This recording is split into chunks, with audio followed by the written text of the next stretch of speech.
Hi all, in this video we are going to see about professionally applied topical fluorides. The professionally applied topical fluorides was first given by V.V. in 1942. The professionally applied topical fluorides incorporate such a quantity of fluorides which is equal to 5000 to 19000 ppm of fluoride, which is equivalent to 5 to 19 mg of fluoride per ml. The professionally applied topical fluorides has advantage over the systemic fluorides in such a way that it accelerates the absorption rate of fluorides on the tooth surface than the naturally occurring amount. The professionally applied topical fluorides can be classified or can be in different forms such as fluoridated gels, fluoridated solutions, fluoridated toothpastes, fluoridated foams, fluoridated varnishes. The varnishes can further be classified into Durafat, Fluor Protector and Carex. Now going on to fluoridated foam. Fluoridated foam, it is more advantageous over fluoridated gels. How is such a way that fluoridated gels are required in 4 grams amount for the entire oral cavity, whereas the fluoridated foam 1 gram is more than sufficient for the entire oral cavity. Fluoridated foam does two things. One thing is that it minimizes the fluoride overdosage, whereas simultaneously it maximizes the efficacy of treatment. Fluoridated foam contains surfactants. These surfactants acts as cleansing agent by reducing the surface tension of all the surface area it is applied. Coming to fluoride varnish. The fluoride varnish was first introduced by Schmidt in 1964 at Europe. This fluoride varnish, the required quantity for application is 0.3 to 0.5 ml and the time required for application is 4 minutes. This 4-minute time interval increases the time of contact between the enamel surface and the fluoride varnish that is applied, which consecutively leads to the increased deposition of permanently bound fluorapatite and fluorhydroxyapatite crystals. Now going on to aqueous solutions and gels. The aqueous solutions is available in the form of sodium fluoride, stannous fluoride and acidulated phosphate fluoride, which is abbreviated as APF. These aqueous solutions has its own disadvantage, which is nothing but it is time consuming. It is time consuming because you use a technique called paint on technique for application.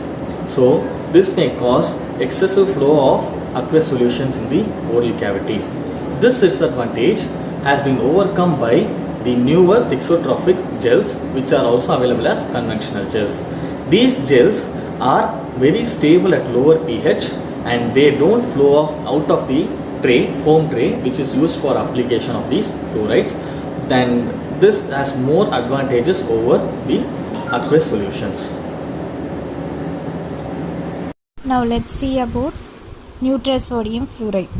This is the first used fluoride compound.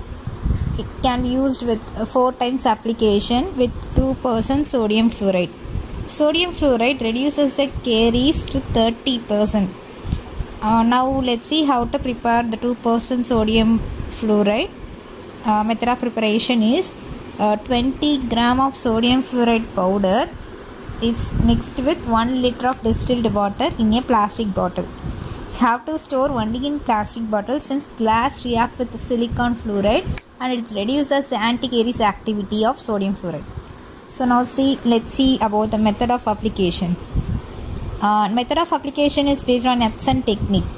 The pH level of sodium fluoride is 7. 4 appointments is recommended. The recommended ages of 3, 7, 11 and 13. Now moving on to mechanism of action. Sodium fluoride reacts with hydroxyapatite crystals. Finally the end product calcium fluoride is formed. It interferes with further fluoride diffusion to react with hydroxyapatite and blocks further entry of fluoride. This phenomenon is known as choking off effect. The calcium fluoride reacts with hydroxyapatite crystals and it forms fluoridated hydroxyapatite. It increases the anti-caries action. Now coming to advantages. Advantages of sodium fluoride is stable fresh preparation is not required.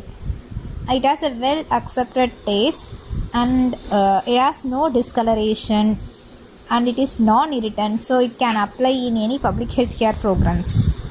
Now coming to stannous fluoride, it has two concentrations like 8% and 10% in concentration in solution, which is equivalent to 2 and 2.5 percentage of fluoride. This 10% concentration of stannite fluoride solution is recommended for adults, whereas 8% of stannous fluoride solution is recommended for children. Now let's see about the method of preparation of stannous fluoride. Since it is not stable due to formation of tin hydroxide, like 0.8 gram of sodium fluoride dissolved in 10 ml of distilled water in plastic container. This technique is applied based on the Muller's. First, the tooth surface is cleaned with pumice for 5 to 10 seconds, and then the interproximal surface of teeth should be flossed well using unwaxed dental floss, and then it should be dried well with air. Then the teeth should be isolated.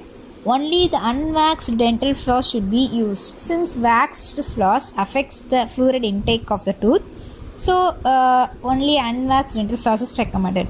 Then the stannous fluoride is applied based on paint on technique over all the tooth for 4 minutes.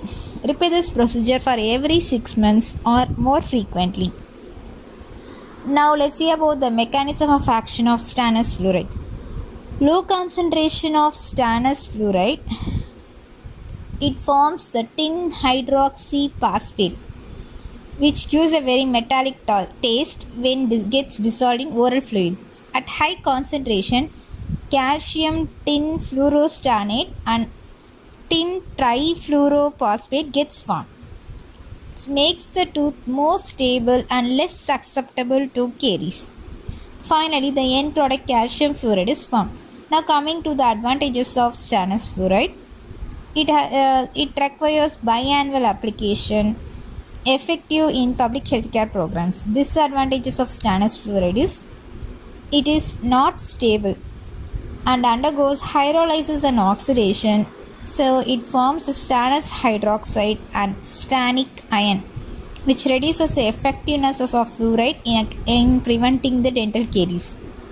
And moreover, it has very astringent and unpleasant taste. It also causes reversible tissue irritation and pigmentation of teeth, and it stains the carious lesion and marginal restorations.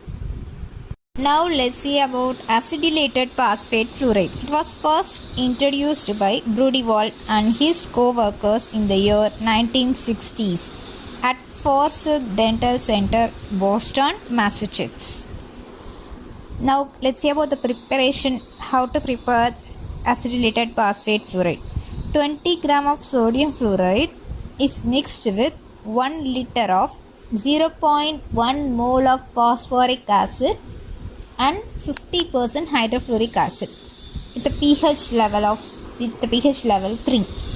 The fluoride concentration of APF is 1.23%. For the preparation of gel, methyl cellulose or hydroxycellulose required.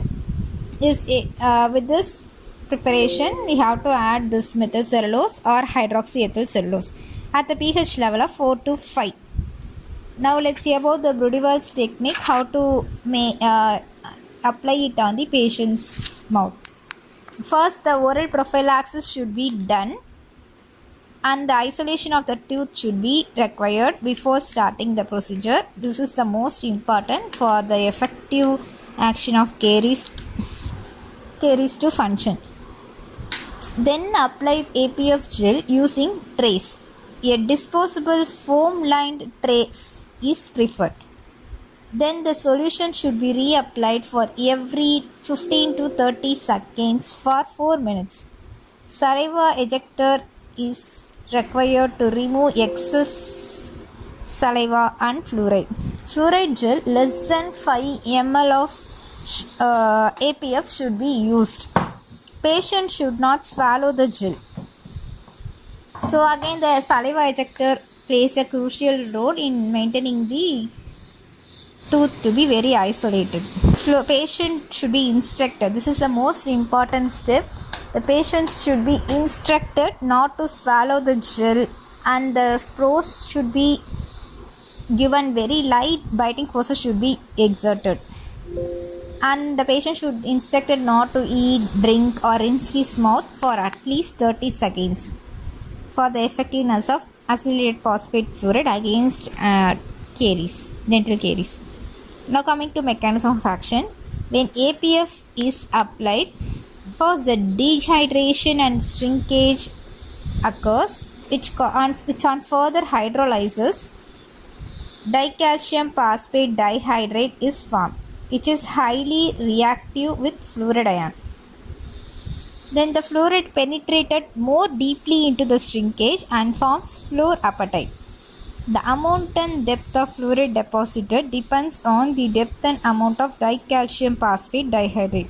For conversion of dicalcium phosphate dihydrate into fluorapatite, deeper penetration and continuous supply of fluoride is required. So APF is applied every 30 seconds and teeth should be kept wet for 4 minutes. Now coming to the advantages of acylated phosphate fluoride.